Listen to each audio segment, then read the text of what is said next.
ہر قسم کی تعریفات، تسبیحات، کبریائی، بڑھائی اللہ رب العالمین کے لیے، حکم الحاکمین کے لیے۔ درود و سلام پیارے پیغمبر، ساقی کوثر، شافی محشر، سید الاولین والآخرین، امام الانبیاء حضرت محمد رسول اللہ صلی اللہ علیہ وآلہ وسلم کی ذات اقدس پر کہ جن کو اللہ رب العزت نے ہمارے لیے ہادی، رہبر اور رہنما بنا کر بھیجا ہے۔ عزیز بھائیو، پچھلا خطبہ جمعہ جو تھا اس کے اندر یہ چیز بیان ہوئی کہ نیکی جو ہے اس کا اثر کتنا گہرا ہوتا ہے، کہ انسان دنیا سے نیکی کر کے چلا جاتا ہے تو اللہ تعالیٰ اس کی اولاد تک اس کے اثر کو جو ہے وہ برقرار رکھتے ہیں۔ آج انشاءاللہ جس پر ہم بات کریں گے وہ یہ ہے کہ جیسے نیکی کا ایک اثر ہوتا ہے ایسے ہی گناہ کا بھی ایک جو ہے وہ اثر ہوتا ہے۔ گناہ کا اثر جو ہے وہ بھی بہت زیادہ گہرا ہوتا ہے۔ امام طبری رحمہ اللہ 100 سال کی عمر جو ہے اس سے جب ان کی عمر تجاوز کرتی ہے تو اس عمر کے اندر بھی جو ہے وہ ان کی عقل بھی صحیح سلامت تھی، جسم بھی، اور 100 سال سے زائد عمر کے اندر وہ پڑھتے تھے اور پڑھاتے تھے۔ تو ان سے پوچھا گیا کہ آپ یہ جو 100 سال کی عمر سے زیادہ عرصہ بھی ہو گیا ہے، بڑھاپا بھی ہے، مگر کوئی بیماری نہیں نظر آتی اور پھر بھی پڑھ بھی رہے ہیں اور پڑھا بھی رہے ہیں، تو آگے سے ایک بات کرتے ہیں، کہتے ہیں ہم نے بچپن کے اندر اپنے جسم کو گناہوں سے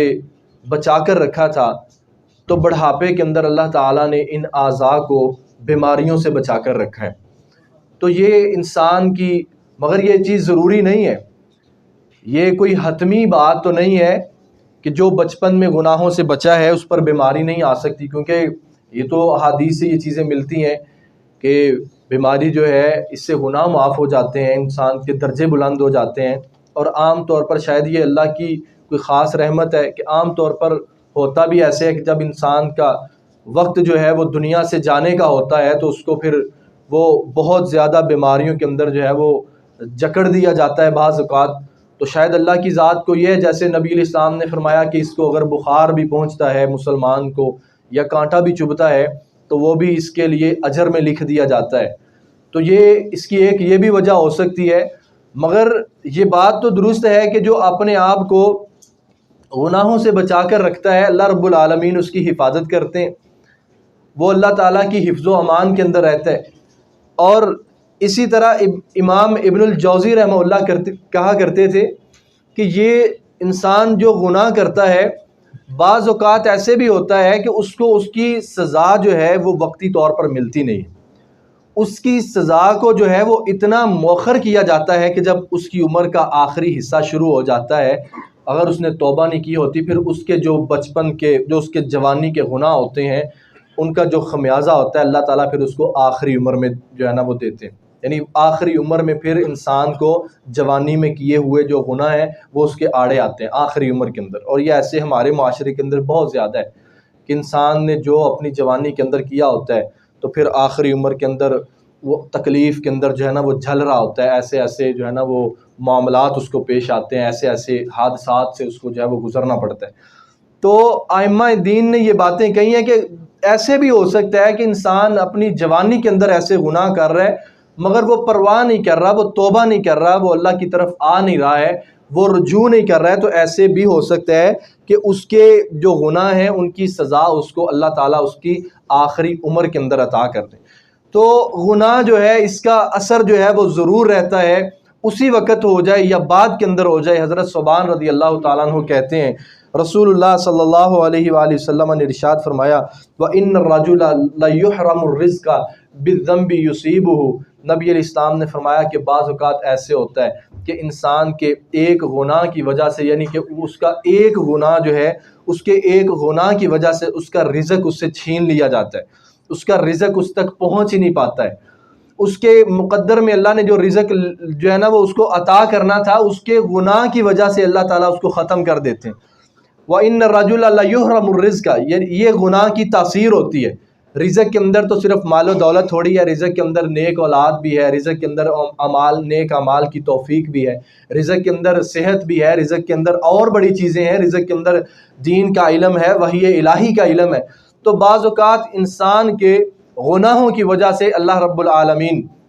اس سے اپنا رزق جو ہے وہ چھین لیتے ہیں۔ یہ گناہوں کا اثر جو ہے وہ انسان کی زندگی کے اوپر اتنا گہرا پڑتا ہے۔ امام ابن القیم رحمہ اللہ ایک جو ہے نا وہ ان کا قول ہے، کہتے ہیں کہ لا تزال الذنوب تزیل النعم نعمتا نعمتا، کہتے ہیں جو بندہ گناہ کرتا ہے اور پھر گناہ کرتا چلا جاتا ہے، یہ جو گناہ ہے یہ ایک ایک کر کے نعمتوں کو ختم کرتے رہتے ہیں۔ لا تزال الذنوب تزیل النعم، ہمیشہ یہ جو گناہ ہے تزیل النعم، یہ نعمتوں کو ختم کرتے رہتے ہیں۔ حتیٰ تسلب النعم کلہا، حتیٰ کہ ایک وقت آتا ہے کہ انسان جب گناہ کرتا چلا جاتا ہے تو پھر گناہوں کا اثر یہ ہوتا ہے کہ اللہ کی طرف سے جتنی نعمتیں انسان کے اوپر ہوتی ہیں وہ ساری کی ساری چھین لی جاتی ہیں۔ تو سب سے بڑی نعمت ہدایت کی ہے، سب سے بڑی نعمت اللہ کی عبادت کی ہے، اللہ کی معرفت کی ہے، اللہ کی پہچان کی ہے، اللہ کے سامنے جھکنے کی ہے، اللہ کی کتاب سے دل لگانے کی ہے۔ یہ دیکھیں ہمارے گناہوں کی وجہ سے آج یہ سب سے بڑی نعمتیں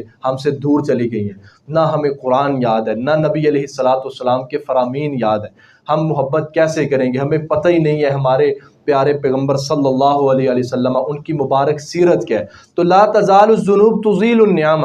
یہ ہمارے اندر صبر نہیں ہے، حوصلہ نہیں ہے، بردباری نہیں ہے، نرمی نہیں ہے۔ کتنی ایسی چیزیں ہیں جو صرف اور صرف ہمارے گناہوں کی وجہ سے، توبہ نہ کرنے کی وجہ سے ہم سے وہ چھین لی جاتی ہیں، ہم سے وہ ختم کر دی جاتی ہیں۔ تو امام ابن القیم رحمہ اللہ طریق الہجرتین میں ہے، ایک انہوں نے بات کہی تھی، کہتے ہیں کہ فالذنوب لا یخلو من عقوبۃ البتہ، کہتے ہیں کہ یہ انسان جو گناہ کرتا ہے نا، یہ نہ سمجھنا کہ گناہ کا اس کی زندگی کے اوپر کوئی اثر نہیں ہوتا۔ فالذنوب لا یخلو، کہتے ہیں انسان کا کوئی بھی جو گناہ ہے، لا یخلو من عقوبۃ البتہ، وہ سزا سے خالی نہیں ہوتا، ولیکن لجہل العبد لا یشعر بما فیہ، مگر انسان اس قدر جو ہے نا وہ اپنے گناہوں کی وجہ سے جاہل ہو جاتا ہے کہ اس سے وہ شعور ہی چھین لیا جاتا ہے کہ جو اس کو سزا مل رہی ہے اس کو پتہ چل سکے۔ یعنی اس کے گناہوں کی وجہ سے انسان کو جو سزا مل رہی ہے بسا اوقات اس کے گناہ کی وجہ سے شعور ہی چھین لیا جاتا ہے، اس کو پتہ ہی نہیں چلتا کہ میرے گناہوں کی وجہ سے مجھے سزا کیا مل رہی ہے۔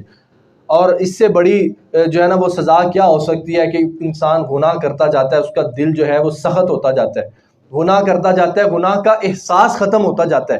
تو یہ گناہوں کے اثرات ہوتے ہیں، یہ بنی آدم کے گناہ ہی ہیں۔ ہم نے تو کبھی گناہ کے بارے میں سوچا نہیں ہے، غور و فکر نہیں کیا کہ گناہ جو ہے وہ چیز کیا ہے، اس کا اثر میری اپنی ذات کے اوپر کیا پڑ سکتا ہے، دین کے حوالے سے، میرے نظریے کے حوالے سے، میرے عقیدے کے حوالے سے، میرے خاندان کے اوپر اس کا اثر کیا پڑے گا، میری اولاد کے اوپر اس کا اثر کیا پڑے گا، میری جو بیوی ہے اس کے اوپر میرے گناہوں کا اثر کیا پڑے گا، انسان سوچتا نہیں ہے۔ مگر ایک ایک گناہ قرآن مجید کا مطالعہ کیا جائے، ایک ایک گناہ، حضرت آدم علیہ السلام نے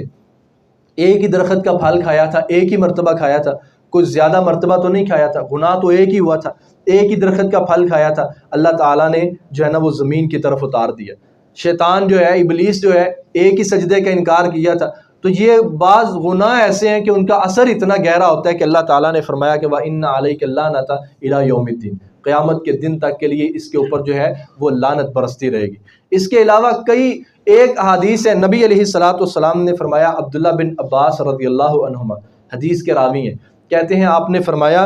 کہ نزل الحجر الاسود من الجنت وهو اشد بیاضا من اللبن، نبی علیہ السلام نے فرمایا یہ جو حجر اسود ہے جس کو اللہ تعالیٰ قیامت والے دن، جامع ترمذی کی روایت، اللہ تعالیٰ دو آنکھیں اس کو عطا کریں گے قیامت کے دن، دو ہونٹ عطا کریں گے، ایک زبان عطا کریں گے۔ جس نے اس کا بوسہ لیا ہوا ہے وہ اس کی سفارش کرے گا قیامت والے دن۔ تو نبی علیہ السلام نے کیا فرمایا کہ نزل الحجر الاسود من الجنت وهو اشد بیاضا من اللبن، یہ حجر اسود جب اللہ نے اس کو جنت سے زمین پر اتارا تھا، وهو اشد بیاضا من اللبن، یہ دودھ سے زیادہ سفید تھا، الا سودته خطایا بنی آدم، مگر بنی آدم کے گناہوں نے اس کو کالا کر دیا ہے۔ تو دیکھیں گناہ کا اثر کیا ہوتا ہے کہ ایک چیز جو جنت سے آئی ہوئی تھی، جو دودھ سے زیادہ سفید تھی، انسان کے گناہوں نے اس کو بھی کالا کر دیا۔ یہ گناہ کا اثر ہوتا ہے۔ کچھ دن پہلے شاید آپ نے بھی آپ کے نظر سے بھی یہ واقعہ گزرا ہو، کچھ دن پہلے ایک عالم دین ہے، انہوں نے واقعہ بیان کیا ہے کہ دیکھنا بعض گناہ جو ہیں وہ ایسے ہوتے ہیں کہ ان کا اثر انسان کی زندگی میں ایسے ہوتا ہے کہ انسان ہر قسم کی خیر سے محروم رہ جاتا ہے۔ ایک بہت بڑے عالم دین ہے سید سبطین شاہ نقوی، انہوں نے یہ واقعہ بیان کیا۔ کہتے ہیں وہ سرگودے کے رہنے والے ہیں، کہتے ہیں مجھے میرے علاقے سے جو ہے نا وہ کال آتی ہے کہ ایک شخص جو ہے نا وہ فوت ہوا ہے، آپ نے اس کا جنازہ پڑھانا ہے۔ کہتے ہیں میں جنازہ پڑھانے کے لیے چلا گیا، اب اس کا جنازہ جب شروع کیا ہے، کہتے ہیں اللہ اکبر پڑھی ہے تو الحمدللہ رب العالمین الرحمن الرحیم مالک یوم الدین، یہ تیسری آیت سورہ فاتحہ کی جب پڑھی ہے، کہتے ہیں اس کے آگے جو ہے نا میں سورہ فاتحہ بھول گیا۔ کہتے ہیں مجھے پیچھے سے کسی نے لقمہ دیا ایاک نعبد و ایاک نستعین، تو کہتے ہیں پھر میں نے پیچھے سے شروع کر دی الحمدللہ رب العالمین، جب میں مالک یوم الدین پہ آیا پھر میں جو ہے نا وہ سورہ فاتحہ بھول گیا، سورہ فاتحہ بھول گیا۔ کہتے ہیں میں اتنا پریشان ہوا کہ میں نے جو ہے نا اسی پریشانی کے عالم میں آ کے میں نے جنازہ پڑھانا چھوڑ دیا۔ پیچھے مقامی عالم دین تھے، میں نے ان کو پکڑ کے آگے کر دیا۔ کہتے ہیں انہوں نے جنازہ پڑھانا شروع کیا الحمدللہ رب العالمین الرحمن الرحیم مالک یوم الدین، جب مالک یوم الدین پہ آئے اس سے آگے ان کی زبان سے کوئی لفظ ہی نہیں ادا ہو رہا، اس سے آگے ان کی زبان سے کوئی لفظ ہی نہیں نکل رہا۔ کہتے ہیں انہوں نے بھی بعد میں کیا کیا، انہوں نے بھی جنازہ چھوڑ دیا، تو کہا جی جو اس کا کوئی اگر پڑھا سکتا جنازہ تو وہ پڑھا دے۔ تو کہتے ہیں پتہ کیا کہ وجہ کیا ہے، تو پتہ چلا کہ اس بندے نے اپنی زندگی میں ایک بھی نماز نہیں پڑھی ہے، ایک نماز نہیں پڑھی ہے۔ تو یہ علماء ہیں، اللہ نے ان کے سینے سے، دل دماغ سے، ان کی زبانوں سے اپنے الفاظ ہی اٹھا لیے کہ تم اس کے لیے دعا بھی کرو، یہ مجھے گوارا بھی نہیں ہے۔ تو یہ انسان کے گناہوں کا اثر جو ہے وہ اس کی زندگی کے اوپر ہوتا ہے۔ اگر انسان توبہ نہ کرے، ہر انسان گناہ گار ہے، ہر ایک سے غلطیاں ہوتی ہیں، کمیاں بیشیاں انسان کی زندگی کا حصہ ہیں، مگر اللہ تعالیٰ نے فرمایا ایمان والے کون ہوتے ہیں، وَلَمْ يُصِرُّوا عَلَىٰ مَا فَعَلُوا، ان سے جو بھی ہو گیا وہ اصرار نہیں کرتے، اصرار نہیں ہے، تکبر نہیں ہے، استکبار نہیں ہے، بار بار نہیں ہے، غلطی ہو جاتی ہے فوراً وہ اللہ کے در پہ آتے ہیں، احساس ہوتا ہے۔ عبداللہ بن مسعود رضی اللہ عنہ کا قول صحیح بخاری کے اندر ہے، کہتے ہیں کہ مومن تو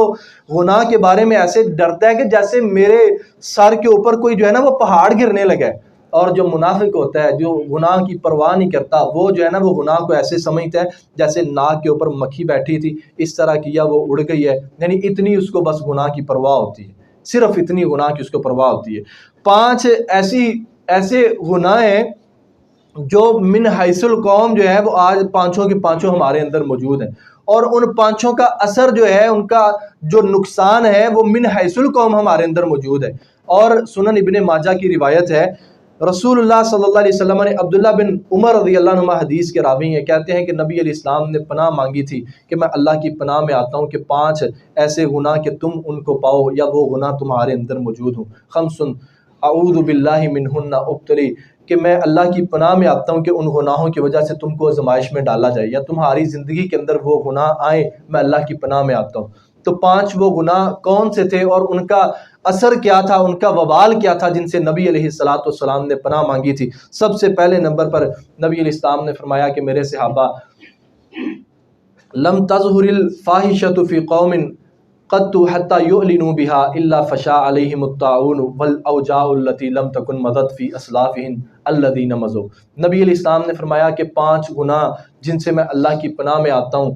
فرمایا ان میں سے پہلا گناہ یہ ہے کہ جس قوم کے اندر فحاشی جو ہے، زنا کاری جو ہے وہ عام ہو جائے گی، لم تظہر الفاحشۃ فی قوم حتی یعلنوا، حتیٰ کہ وہ علل اعلان کریں گے،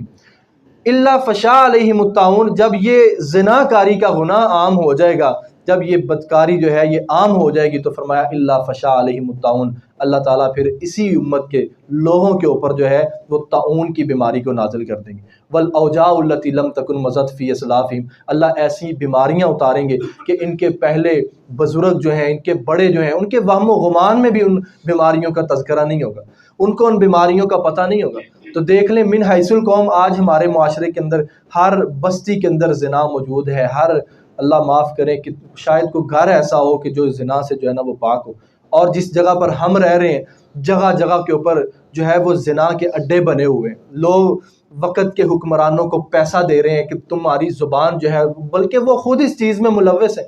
وہ خود ساتھ اس دھندے کے اندر ملوث ہوتے ہیں، وہ حصہ ہوتے ہیں ان چیزوں کا۔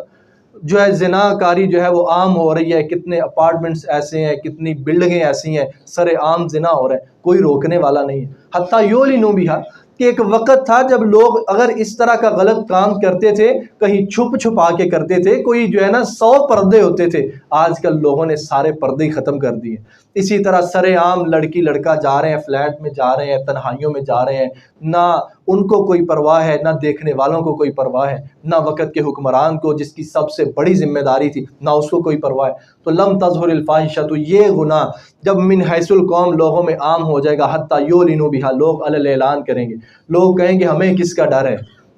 دین کے اندر جبر نہیں ہے، دین کے اندر سختیاں نہیں، دین میں یہ تھا کہ تم اس طرح کے کام کرو، دین میں یہ تھا کہ ماں بہن کی تمیز ہی ختم ہو جائے، دین میں یہ تھا کہ لوگوں کی عزتوں کے پیچھے بھاگو، یہ جوانیوں کو ان کاموں کے اندر ضائع کر دو۔ یہ اور آگے سے یہی دلائل ہے نا ہمارے پاس کہ لا اکراہ فی الدین، دین میں کوئی جبر نہیں، تو دین میں یہ چیزیں رہ گئی تھی، پھر اگر جبر نہیں تھا تو سختی نہیں تھی، دین میں کیا یہی باقی رہ گیا تھا؟ لم تظہر الفاحشۃ فی قوم حتی یعلنوا بہا، لوگ اعلان کریں گے، یاد رکھنا کب تک کریں گے، کب تک یہ اعلان کریں گے،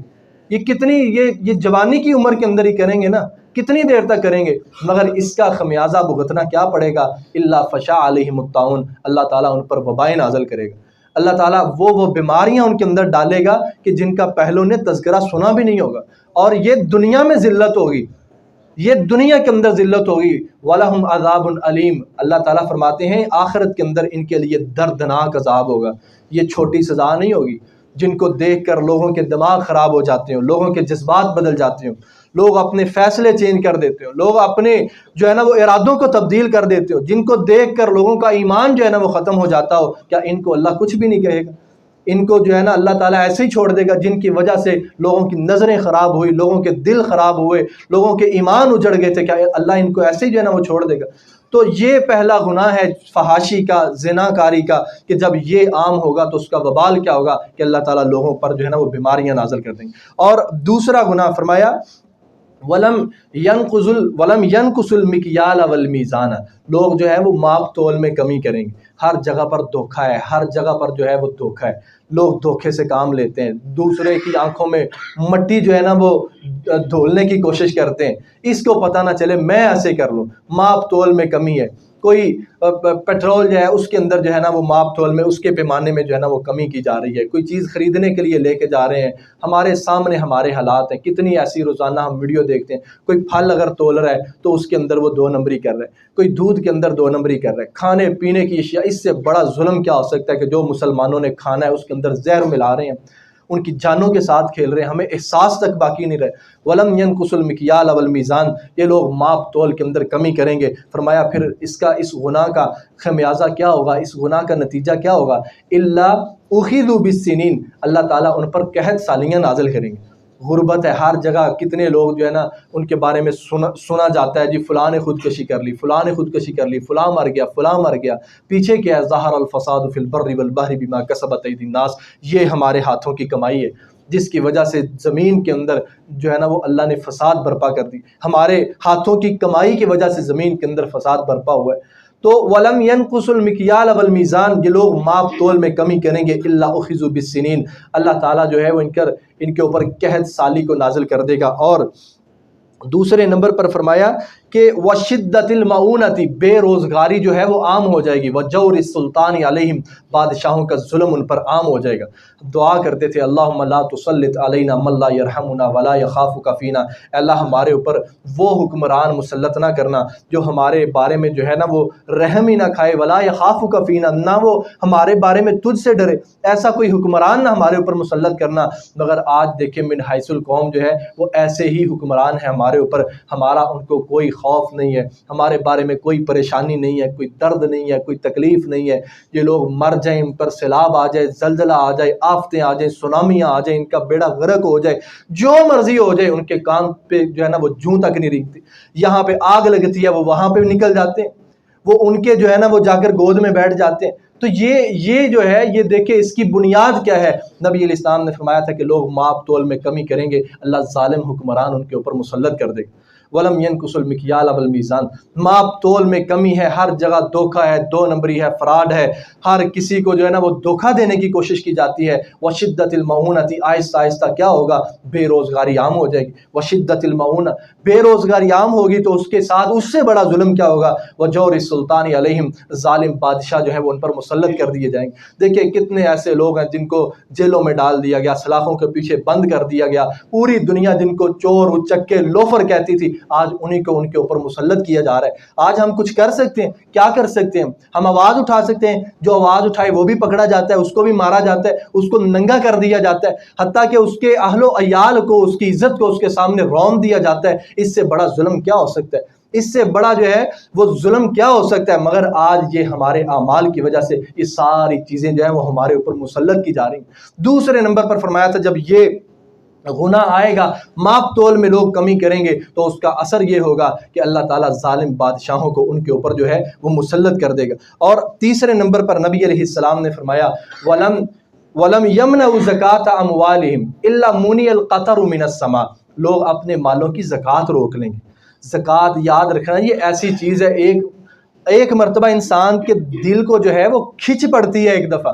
جھٹکا لگتا ہے انسان کو جب وہ پوری زکوٰۃ نکالتا ہے، الا من رحم ربی، مگر وہ لوگ جن کے اوپر اللہ کی خاص رحمت ہوتی ہے۔ نبی علیہ السلام کے صحابی جیسے زکوٰۃ لینے کے لیے گئے تو ایک جانور بنتا تھا، آگے سے وہ صحابی جو ہے وہ جو جانور بنتا ہے اس کی عمر سے زیادہ بڑا اچھا موٹا تازہ جانور دے رہا ہے۔ ایک یہ وقت تھا ایمان کا۔ آج کل کیا ہے، لوگ اپنے مالوں کی زکوٰۃ روک لیتے ہیں،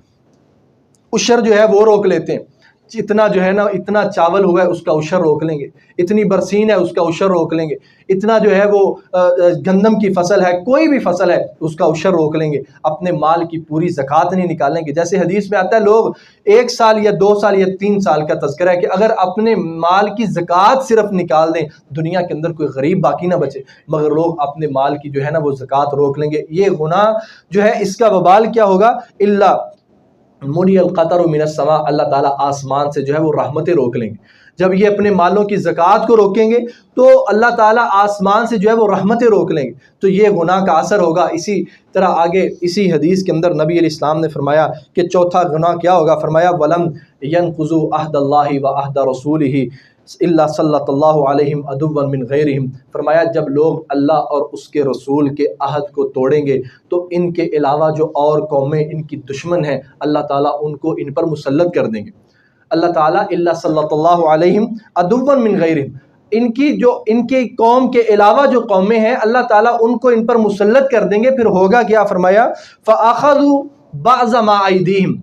جو ان کے ہاتھوں کے اندر ہوگا وہ چھین کر لے جائیں گے، جو ان کے ہاتھوں میں ہوگا۔ دیکھیں اللہ کے عہد کو توڑا، اس کے رسول کے عہد کو توڑا، کیا تھا؟ اللہ سے عہد کیا کر کے آئے تھے سارے کہ ہم اللہ کی عبادت کریں گے، رسول اللہ صلی اللہ علیہ وسلم کی اطاعت کریں گے، کلمہ پڑھا اور ہم نے عہد کیا کہ ہم نبی علیہ السلام کی اطاعت کریں گے، اللہ کے عہد کو بھی توڑ دیا۔ نبی علیہ السلام سے جو عہد ہے ہمارا اس چیز کو بھی توڑ دیا۔ اطاعت جو ہے، جو سنت کے اوپر عمل کرنا، سنت کو زندہ کرنا، ایک ایک چیز کے بارے میں ہم نے یہ کہہ دیا یہ فرض نہیں ہے، یہ ایسے نہیں ہے، یہ ایسے نہیں ہے، اسلام میں اتنی سختی نہیں ہے، چلو یہ بھی گیا وہ بھی گیا وہ بھی گیا، اللہ کا عہد بھی نہ رہا، نبی علیہ السلام کا عہد بھی نہ رہا، ہر چیز کو توڑ دیا۔ فرمایا الا صلی اللہ علیہ عدوًا، اللہ تعالیٰ ان پر دشمن مسلط کرے گا، من غیرہم، جو ان کی قوم سے بھی نہیں ہوں گے۔ وہ کیا کریں گے کہ جو ان کے ہاتھوں میں ہے وہ چھین کر لے جائیں گے۔ دیکھیں ہمارا جو نمک ہے، پاکستان کا جو نمک ہے، انڈیا جو ہے وہ کتنا نمک پاکستان سے لے کر جا رہا ہے، پاکستان سے بلوچستان کے پہاڑوں سے سونا نکل رہا ہے، نکالنے والے کون ہیں؟ چائنیز لوگ ہیں۔ کتنی ایسی چیزیں ہمارے پاکستان کے اندر روڈ بنانے کی اگر باری آتی ہے تو بڑے بڑے ٹھیکے جو ہیں وہ چائنیز کمپنیوں کو دے دیے جاتے ہیں۔ ہمارے کھانے پینے کی اگر بات کی جائے تو دیکھ لیں، یہ جو ہے KFC کس کا ہے، میکڈونلڈ کس کا ہے، سب وے کس کا ہے، براڈ وے کس کا ہے، کوئی بھی چیز دیکھ لیں جو ہمارے ہاتھوں میں تھا، یہ ہمارے کرنے کے کام تھے، یہ بے روزگاریاں ختم یہاں پہ ہی ہونی تھی، لوگوں کو فائدے یہاں پہ پہنچنے تھے، مگر جو ہمارے ہاتھوں میں تھا وہ ان کے ہاتھوں میں چلا گیا۔ تو یہ اللہ کے عہد کو توڑنے کی وجہ سے ہے کہ جو تمہارا حق بھی ہوگا اللہ وہ بھی چھین لے گا، جو تمہارے ہاتھوں کے اندر ہوگا اللہ وہ بھی چھین لے گا۔ اور دیکھیں ہمارے ہاتھوں میں تو یہاں یہ چیز تک نہیں رہی کہ ہم نصاب تعلیم ہی اپنا قائم کر سکے، ہمارے ہاتھوں میں تو یہ چیز بھی نہیں رہی، ہمارے ہاتھوں میں یہ چیز نہیں ہے کہ ہم خود جو ہے وہ مہنگائی کو کنٹرول کر سکیں۔ جیسے ہمارے آقا ہمیں حکم دیں گے، آرڈر دیں گے، جو ان کا حکم ہوگا ہم اس پر عمل کریں گے۔ تو یہ کیا ہے؟ اللہ اور اس کے رسول کے عہد کو جب توڑا جائے گا تو اس گناہ کی سزا کیا ملے گی کہ جو ان کے ہاتھوں کے اندر ہے وہ غیر ان کے دشمن لے کر چلے جائیں گے۔ اور 5ویں نمبر پر رسول اللہ صلی اللہ علیہ وسلم نے فرمایا وَلَمْ تَحْكُمْ أَئِمَّتُهُمْ بِكِتَابِ اللَّهِ وَيَتَخَيَّرُوا مِمَّا أَنزَلَ اللَّهُ إِلَّا جَعَلَ اللَّهُ بَأْسَهُمْ بَيْنَهُمْ۔ جب یہ ان کے لیڈر جو ہیں، ان کے وڈیرے جو ہیں، ان کے بڑے جو ہیں، ان کے سردار جو ہیں، ان کے حکمران جو ہیں، جب وہ اللہ کی کتاب کے مطابق فیصلہ نہیں کریں گے الا سلط اللہ بینہم، اللہ تعالیٰ ان کو آپس میں لڑا دے گا۔ جب یہ اللہ کی کتاب کے مطابق فیصلہ نہیں کریں گے الا جعل اللہ بأسہم بینہم، جب مسلمان ان کے حکمران ان کے بڑے وڈیرے اللہ کی کتاب کے مطابق فیصلہ نہیں کریں گے وَيَتَخَيَّرُوا مِمَّا أَنزَلَ اللَّهُ، وہ پسند ہی نہیں کریں گے جو اللہ نے نازل کیا ہم اس کے مطابق فیصلہ کریں۔ ہماری عدالتوں کے اندر، کچہریوں کے اندر، ہمارے جو تھانے ہیں ان کے اندر دیکھیں ایسے قانون ہیں، ایسے قانون ہیں، انسانیت شرما جاتی ہے، اس طرح کے کام کیے جاتے ہیں۔ آپ کسی بھی جگہ پر عدالت میں دیکھ لیں، جج قرآن کو سامنے رکھ کے فیصلہ سنا رہا ہوتا ہے، کیا کر رہا ہوتا ہے؟ یہ سارے ظالم لٹیرے ڈاکو جو ہیں وہ اللہ کے دین کے دشمن بنے بیٹھے ہیں، اور یہ پتہ نہیں کون کون سی ڈگریاں کر کے باہر سے پڑھ کے آ جاتے ہیں، نہ ان کو قرآن کا علم ہوتا ہے، اور بنے یہ قاضی ہوتے ہیں اور بنے یہ فیصلہ کرنے والے ہوتے ہیں۔ وَلَمْ تَحْكُمْ أَئِمَّتُهُمْ بِكِتَابِ اللَّهِ مِنْ حَيْثُ الْقَوْمِ، جب ان کے حکمران اللہ کی کتاب کو چھوڑ کر جو ہے نا وہ فیصلے کریں گے وَيَتَخَيَّرُوا مِمَّا أَنزَلَ اللَّهُ، ان کو پسند ہی نہیں ہوگا جو اللہ نے نازل کیا ہے، جو نبی علیہ السلام کا فیصلہ ہے، جو اللہ نے فیصلہ کیا ہے اس کے مطابق فیصلہ ان کو پسند نہیں ہوگا الا جعل اللہ بأسہم بینہم، اللہ ان کو آپس میں لڑا دے گا۔ آخری بات یہاں پر یاد رکھیے گا، آپس میں جب یہ لڑ پڑیں گے نقصان کیا ہوگا؟ دو صحابی آپس میں لڑے تھے تو لیلۃ القدر کی رات کے بارے میں نبی علیہ السلام کو اللہ نے جو بتایا کہ یہ رات لیلۃ القدر کی رات ہے، آپ صحابہ کو بتلانے کے لیے نکلے کہ لوگوں آج کی رات جو ہے وہ لیلۃ القدر کی رات ہے، تو رسول اللہ صلی اللہ علیہ وسلم نے دیکھا دو صحابی آپس میں جھگڑ رہے ہیں تو لیلۃ القدر کی رات کا علم اٹھا لیا گیا۔ اس رات سے بہتر کوئی رات نہیں ہے، افضل کوئی رات نہیں ہے، مقام والی، مرتبے والی اور عبادت کے اندر زیادہ اجر والی کوئی رات نہیں ہے۔ دو صحابہ کے لڑتے ہوئے، دو صحابی آپس میں لڑ رہے ہیں اور ادھر امام الانبیاء ہیں، اللہ نے ان سے اس رات کا علم اس وجہ سے اٹھایا ہے، یہ لڑ رہے ہیں۔ جب پورا ملک آپس کے اندر لڑ رہا ہوگا اللہ کی رحمت کہاں سے آئے گی؟ اللہ تعالیٰ کی رحمت جو ہے نا وہ کہاں سے برسے گی جب پورا ملک، ہر گھر کے اندر ایک PTI کا، ایک نون لیگ کا، ایک فلاں کا، ایک فلاں کا ہے۔ یہ ہمارے معیار ہے، یہ ہمارا دین ہے، یہ ہماری جو ہے وہ اللہ معاف کرے ہم اسی لیے ہمیں پیدا کیا گیا تھا۔ ایک ایک گھر کے اندر جو ہے وہ شور برپا، یہ اس جماعت کے، یہ اس تنظیم کے، یہ اس تنظیم کے، وہ اس کو سپورٹ کر رہے ہیں، شخصیات کی پوجا ہو رہی ہے، شخصیات کی عبادت ہو رہی ہے، شخصیات کے پیچھے لگے ہوئے ہیں، پتہ بھی ہے کچھ ظالم ہیں، کچھ چور ہیں، کچھ ڈاکو لٹیرے زانی، سارا کچھ ہے، مگر پھر بھی ان کے نام لیے جا رہے ہیں، پھر بھی ان کے پیروکار بنے ہوئے ہیں۔ اللہ تعالیٰ